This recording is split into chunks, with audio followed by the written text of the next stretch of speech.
ಪ್ರೀತಿಯ ವೀಕ್ಷಕರೇ ನಮಸ್ಕಾರ. ಜ್ಞಾನಿಧಿ ಜ್ಯೋತಿ ಚಾನಲ್ಗೆ ನಿಮಗೆಲ್ಲರಿಗೂ ಮತ್ತೊಮ್ಮೆ ಸ್ವಾಗತ. ಇಂದು ಜಗತ್ತಿನಲ್ಲಿ ಎಲ್ಲವೂ ಇದೆ, ಆದರೆ ಯಾರಲ್ಲೂ ನೆಮ್ಮದಿ ಎನ್ನುವುದಿಲ್ಲ. ನಾವು ಇಂದು ಎಲ್ಲವನ್ನು ಗೆಲ್ಲುತ್ತಿದ್ದೇವೆ, ಆದರೆ ನಮ್ಮ ಮನಸ್ಸು ಮಾತ್ರ ಸೋಲುತ್ತಿದೆ. ನಮ್ಮಲ್ಲಿ ಇಂದು ನಾವು ಕೇಳಬೇಕಾದ ಪ್ರಶ್ನೆಯೆಂದರೆ, ನಾವು ನಿಜವಾಗಿ ಶಾಂತಿಯಲ್ಲಿ ಬದುಕುತ್ತಿದ್ದೇವೋ? ಬೆಳಿಗ್ಗೆ ಎದ್ದ ಕೂಡಲೇ ಮೊಬೈಲನ್ನು ಕೈಗೆತ್ತಿಕೊಳ್ಳುವ ನಾವು ರಾತ್ರಿ ಮಲಗುವ ತನಕ ಒತ್ತಡದಲ್ಲಿ ದಿನವನ್ನು ಕಳೆಯುತ್ತೇವೆ. ಜೀವನ ಅತಿ ವೇಗದಲ್ಲಿ ಸಾಗುತ್ತಾ ಹೋಗಿ ಮನಸ್ಸು ಮುರಿಯುತ್ತಾ ನೆಮ್ಮದಿ ಕುಂದುತ್ತಾ ಇದೆ. ಅದಕ್ಕಾಗಿಯೇ ನಮ್ಮ ಪೂರ್ವಜರು ಒಂದು ಸರಳ ಪರಿಹಾರವನ್ನು ಕಂಡುಕೊಂಡಿದ್ದರು. ಅದೆಂದರೆ ಧ್ಯಾನ ಮತ್ತು ಜಪ.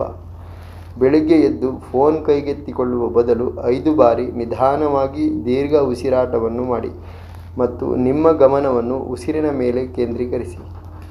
ನಂತರ ನಿಮಗಿಷ್ಟವಾದ ಯಾವುದಾದರೂ ಮಂತ್ರವನ್ನು ಪಠಣ ಮಾಡಿ.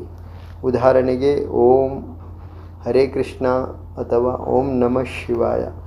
ಇದರಲ್ಲಿ ನೀವು ಪರಿಪೂರ್ಣರಾಗಬೇಕೆಂದೇನಿಲ್ಲ, ಪಠಿಸಿದರಷ್ಟೇ ಸಾಕು. ಈ ಶಬ್ದ ನಿಮ್ಮ ಮನಸ್ಸಿಗೆ ಶಾಂತಿ ಕೊಟ್ಟು ಆತ್ಮದೊಂದಿಗೆ ನಿಮ್ಮನ್ನು ಬೆರೆಸುತ್ತದೆ. ನಂತರ ಶಾಂತವಾಗಿ ಕುಳಿತುಕೊಳ್ಳಿ. ಉಸಿರಾಟದ ಮೇಲೆ ನಿಮ್ಮ ಗಮನವಿರಲಿ. ನಿಮ್ಮ ಮನಸ್ಸು ಅಲೆದಾಡಿದರೆ ಅಲೆದಾಡುತ್ತದೆ, ಆದರೆ ಅದನ್ನು ನಿಯಂತ್ರಿಸುವ ಬದಲಿಗೆ ಸ್ನಾಯುಗಳಿಗೆ ತರಬೇತಿಯಾಗುವಂತೆ ಮನಸ್ಸಿನಲ್ಲಿ ಯೋಚಿಸಿ. ಮನಸ್ಸಿನಲ್ಲಿ ಯೋಚನೆಗಳು ಬಂದರೂ ಶಾಂತವಾಗಿ ಅದನ್ನು ಗಮನಿಸುವುದು. ನಮ್ಮ ಮನಸ್ಸು ಅತ್ತಿತ್ತ ಹಾರುವ ಮಂಗನಂತೆ. ಅದನ್ನು ಹತೋಟಿ ಮಾಡುವ ಬದಲು ನಿಧಾನವಾಗಿ ಅರ್ಥೈಸಿಕೊಳ್ಳುವ ಪ್ರಯತ್ನ ಮಾಡಿ. ದಿನದ ಸಮಯದಲ್ಲಿ ಪ್ರತಿ ಕೆಲವು ಗಂಟೆಗಳಿಗೊಮ್ಮೆ ವಿರಾಮ ತೆಗೆದುಕೊಂಡು ಮೌನವಾಗಿ ಓಂ ಎಂದು ಜಪಿಸಿ. ಇದರಿಂದ ಒತ್ತಡ ನಿಧಾನವಾಗಿ ಕಡಿಮೆಯಾಗುತ್ತಾ ಹೋಗುತ್ತದೆ. ದಿನಚರಿಯಲ್ಲಿ ಎಲ್ಲ ಕೆಲಸಗಳನ್ನು ಒಮ್ಮೆಲೇ ಮಾಡುವುದಕ್ಕೆ ಹೋಗದಿರಿ. ನಡೆಯುವುದು, ಕೆಲಸ ಮಾಡುವುದು ಅಥವಾ ತಿನ್ನುವುದಾದರೂ ಸರಿ, ಒಂದೊಂದಾಗಿ ಮಾಡಿ. ನಿಮಗೆ ಯಾವುದು ಪ್ರಾಮುಖ್ಯವೋ ಅದನ್ನು ಮೊದಲು ಮಾಡಿ. ಇದರಿಂದ ಮನಸ್ಸಿನಲ್ಲಿ ಗೊಂದಲ ಉಂಟಾಗದೆ ಒತ್ತಡವಿಲ್ಲದೆ ಕೆಲಸವು ವ್ಯವಸ್ಥಿತವಾಗಿ ಆಗುತ್ತದೆ. ಸಂಜೆ 5 ನಿಮಿಷಗಳಷ್ಟು ಕಾಲ ನಿಧಾನವಾಗಿ ಆಳವಾಗಿ ಆ ಮಂತ್ರವನ್ನು ಪುನರಾವರ್ತಿಸಿ. ಯಾರನ್ನು ನಿಂದಿಸುವುದಕ್ಕೆ ಹೋಗಬೇಡಿ, ಜಸ್ಟ್ ಅವರ ಮೇಲೆ ಗಮನವಿಡಿ. ನಂತರ 5 ನಿಮಿಷಗಳಷ್ಟು ಕಾಲ ನಿಮ್ಮನ್ನು ನೀವು ಪರಾಮರ್ಶಿಸಿ. ಇಂದು ನಾನು ಎಲ್ಲಿ ಶಾಂತಿಯನ್ನು ಕಳೆದುಕೊಂಡೆ ಮತ್ತು ಯಾವುದರಲ್ಲಿ ನಾನು ನನ್ನಲ್ಲಿ ಬದಲಾವಣೆಯನ್ನು ತಂದುಕೊಳ್ಳಬಹುದೆಂದು. ಹೀಗೆ ಕೃತಜ್ಞರಾಗಿ ಧ್ಯಾನಿಸಿ. ಶಾಂತವಾಗಿ ಕುಳಿತು ನೀವು ಕೃತಜ್ಞರಾಗಿರುವ 3 ವಿಷಯಗಳನ್ನು ನೆನಪಿಸಿಕೊಳ್ಳಿ. ಮಲಗುವಾಗ ಕಣ್ಣು ಮುಚ್ಚಿ ಮೃದುವಾಗಿ ಪುನರಾವರ್ತಿಸಿ. ನಾನು ಕೆಟ್ಟದ್ದನ್ನು ಬಿಟ್ಟು ಬಿಡುತ್ತೇನೆ. ನನಗೆ ಜೀವನದಲ್ಲಿ ನಂಬಿಕೆ ಇಟ್ಟುಕೊಂಡು ನಾನು ಒಳ್ಳೆಯದನ್ನೇ ಮಾಡುತ್ತೇನೆ. ವಾರಕ್ಕೊಮ್ಮೆ 30ರಿಂದ 45 ನಿಮಿಷಗಳನ್ನು ಆಳವಾದ ಅಭ್ಯಾಸಕ್ಕೆ ಮೀಸಲಿಡಿ.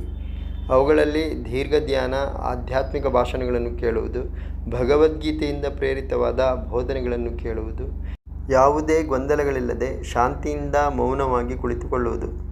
ಪ್ರಮುಖ ಸತ್ಯವೆಂದರೆ ಶಾಂತಿ ನಮ್ಮ ಆಂತರಿಕದಲ್ಲಿದೆ. ಅದು ನಾವು ನಮ್ಮೊಳಗೇ ಹುಡುಕಿಕೊಂಡು ಶಾಂತಿಯಿಂದ ಜೀವನ ಕಳೆಯುವುದರಲ್ಲಿದೆ. ನಾವು ಪ್ರತಿದಿನ ಶಾಂತಿಯಿಂದಿರಲು ಸಾಧ್ಯವಿಲ್ಲ, ಅದು ಸಹಜ. ಆದರೆ ನಮ್ಮ ಮನಸ್ಸನ್ನು ಸ್ಥಿರವಾಗಿ ಇಟ್ಟುಕೊಂಡಲ್ಲಿ ಕ್ರಮೇಣ ನಮ್ಮ ಮನಸ್ಸು ನಮ್ಮನ್ನು ನಿಯಂತ್ರಿಸುವುದನ್ನು ಕಡಿಮೆಗೊಳಿಸುತ್ತದೆ. ಹೀಗೆ ನಿಜವಾಗಿ ಸ್ಥಿರತೆಯಿಂದ ಶಾಂತಿಯನ್ನು ಅನುಭವಿಸಲು ಪ್ರಾರಂಭಿಸಬಹುದು. ಮನಃಶಾಂತಿ ಎನ್ನುವುದು ಹೊರಗಡೆ ಸಿಗುವುದಿಲ್ಲ, ಅದು ನಮ್ಮೊಳಗೇ ಇದೆ. ನಾವು ನಿಧಾನವಾಗಿ ಮೌನವಾಗಿ ನಮ್ಮೊಳಗೆ ನಾವು ಅದನ್ನು ಹುಡುಕಿಕೊಂಡಾಗ ಅದು ನಮಗೆ ಸಿಗುತ್ತದೆ. ಇದು ಅಷ್ಟು ಸುಲಭವಲ್ಲವಾದರೂ ಬಹಳ ಮೌಲ್ಯವಾದುದು. ಪ್ರತಿದಿನ 15ರಿಂದ 20 ನಿಮಿಷಗಳನ್ನು ಇದಕ್ಕಾಗಿ ಮೀಸಲಿಡುವುದರಿಂದ ಕ್ರಮೇಣ ನಮ್ಮಲ್ಲಿ ನಾವು ಬದಲಾವಣೆಯನ್ನು ಕಂಡುಕೊಳ್ಳಬಹುದು. ವಿಡಿಯೋ ಇಷ್ಟವಾದರೆ ಒಂದು ಲೈಕ್ ಮಾಡಿ, ಶೇರ್ ಮಾಡಿ, ಸಬ್ಸ್ಕ್ರೈಬ್ ಮಾಡಿ. ಬೆಲ್ ಐಕಾನನ್ನು ಒತ್ತುವ ಮೂಲಕ ಚಾನಲ್ಗೆ ಬೆಂಬಲ ನೀಡುವುದನ್ನು ಮರೆಯದಿರಿ. ನಮ್ಮೆಲ್ಲರ ಮನಸ್ಸು ಸದಾ ಶಾಂತಿಯಿಂದ ತುಂಬಿರಲಿ. ಸರ್ವರು ಸಂತೋಷದಿಂದ ನಗುತ್ತಾ ನಗಿಸುತ್ತಾ ಆರೋಗ್ಯದಿರಿ. ಸರ್ವರಿಗೂ ಶುಭವಾಗಲಿ. ಜೈ ಹಿಂದ್.